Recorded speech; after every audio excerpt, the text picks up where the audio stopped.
Hello, I'm Jennifer Bean from the University of Washington, and this is The Wild Engine, the 26th episode of The Hazards of Helen. We're probably missing a bit of footage in this opening scene, but the basic outline of the situation is clear. The setting is a railway office, where one man encourages his boss to hire Helen, a young woman, as the new telegrapher for an isolated station. This proposal is met with a bit of blustery concern by the manager, who claims that women are not suited to the difficulties of the position, but he agrees nonetheless. The remainder of this one-reel film will work to prove the manager's suppositions about women quite wrong. Indeed, Helen is the one figure capable of doing what neither the industrial system nor the group of men gathered in the office can accomplish. She is a figure of difference. She is our quick-moving action star. As with the majority of the 119 episodes of this series, the story begins as Helen arrives at the station for work. And as with all of the episodes, something is bound to go wrong. At stake in the film we are watching is the schedule of this excursion train, which is here drawn to our attention. And it can be visually identified throughout the film by the white handkerchiefs that passengers are waving. You can see them here, out the back windows of the train. Now, these passengers are having fun. This is what we call a joyride. For viewers in 1914, the railway represented a strange mix of joy and terror. It represented the promise of Western civilization's ever greater control over nature and the anxiety of what happens when technology breaks down. We see here the way in which this film first emphasizes the nigh sublime power of technology, showing off its large engines. But something is happening. A broken wire, perhaps? The track has opened. The train rushes forward. Yes, something has happened. The engineer is struck by the dangling wire, falls out, hits the ground. This is very important to note, for the crisis that motivates this drama is specifically caused by an unexplained mechanical breakdown. We could say that the cause-effect logic of the narrative here emerges from a cause-effect logic specific to the development of industrial modernity. We might put it this way: because increasingly more powerful technologies are invented, then there is a greater probability that the machine will break down. In this way, The Hazards of Helen offers a distinctively modern dramaturgy, different from traditional melodrama, where danger is posed by a threat that comes from outside the system, usually in the form of a villain, a thief, an intruder of some sorts. In this film, danger emerges from within the very system that needs to be saved, a fascinating paradox, for it means that the system cannot restore the necessary order. Rather, all depends on a figure marked as different from or marginal to the system. Our action star, of course. Now here we, along with Helen, understand that injectors on the out-of-control vehicle are open and that oil is burning, information that will help us identify the engine later when we see its black smoke billowing. Also notice here that a delivery boy suddenly arrives. He goes to knock on the door, but his intended path, as with so many of the intended or planned routes in this film, is suddenly altered. A useful coincidence, since it leaves a motorcycle handy for Helen, as she realizes here. Now this is a crucial scene, for it makes clear that to do her duty, Helen must alter or transgress the nature of her job. She must leave her post. A telegrapher's role, of course, was to keep industrial schedules on track by using a relatively new communications technology that instantaneously connects one distant place with another. Helen's normal job would not involve physical effort at all.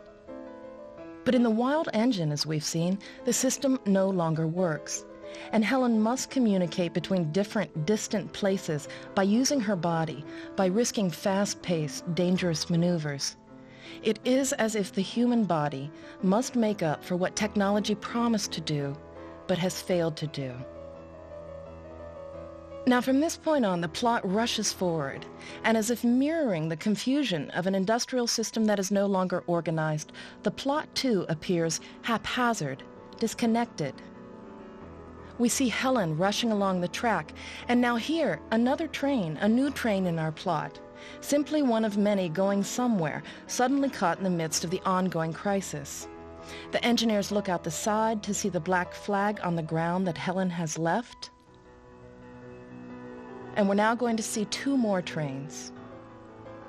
But the relationship between them is unclear. We know this is the excursion train. We see the white handkerchiefs.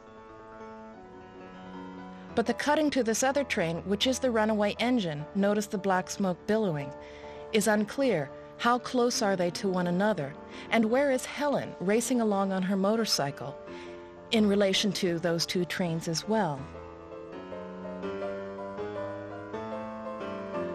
We cut back to the engineers, finding the note that Helen has left, informing them of the WildEngine, and telling them that she will try to flag the excursion train. This plot moment usefully tells us what Helen intends to do, where she's going. But rather than cutting immediately back to Helen, the film pauses for a moment. We watch this mechanical maneuvering, the changing of the tracks as the engineers follow Helen's advice and reroute onto the siding.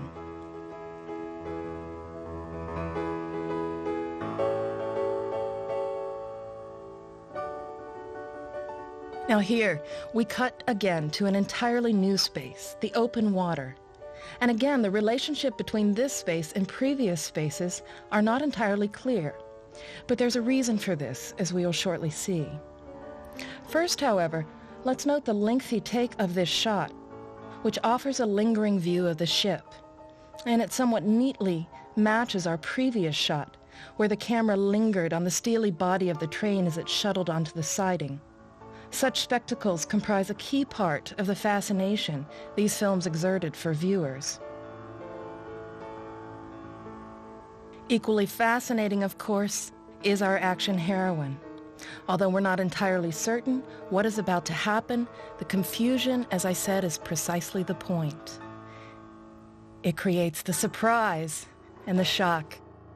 It's not until the last split-second moment that we realize Helen has been heading for the bridge, the path of which the ship's passage had suddenly altered. Now we've cut back to the rushing trains, and we saw that this time they were included in the same frame, which means that the excursion train and the runaway engine are getting closer together. The urgency is felt. But again, the film pauses, offers a lingering view, a very long take, watching simply the mechanics of this lowering bridge.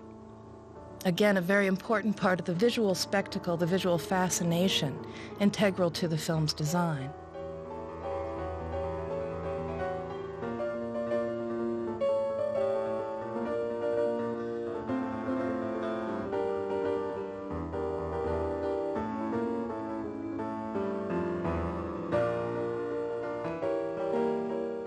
Again, the passenger train, followed shortly by the runaway engine.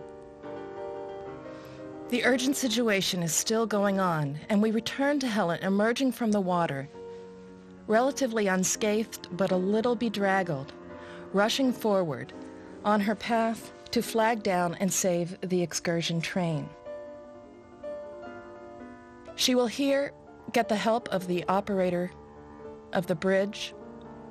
What he's going to do is change slightly the direction on the tracks.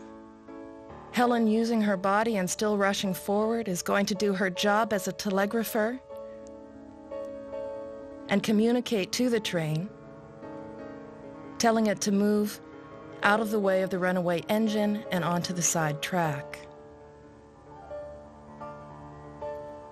The message has been passed on, the train stops, Helen clambers aboard, and the excursion train, with its passengers still excitedly waving white handkerchiefs, some of them flags, is moved to safety.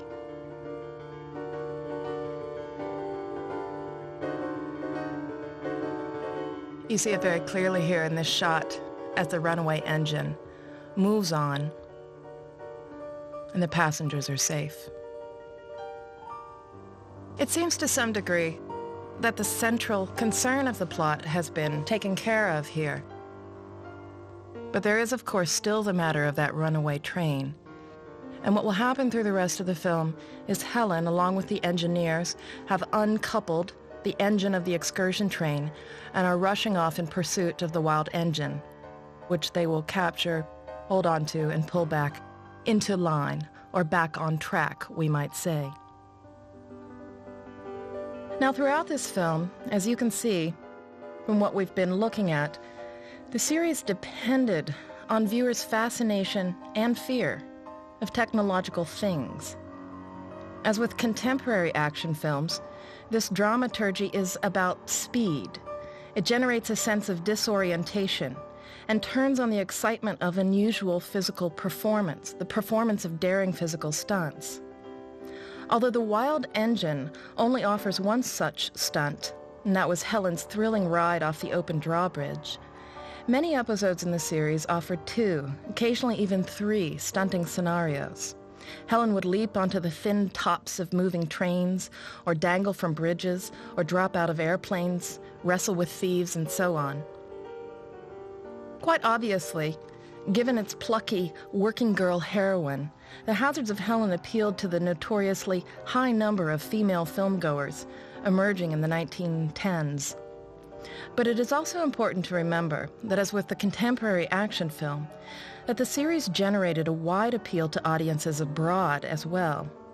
In fact, The Hazards of Helen played a key role in developing new international markets that were just then opening to the American film industry abroad, especially markets in the Far East and South America. Now, part of this has to do with the aesthetics of these films, their appeal of sensations and shocks and excitements. But the economic feasibility of the series form is also important. Because of its one reel length, it was cheaper.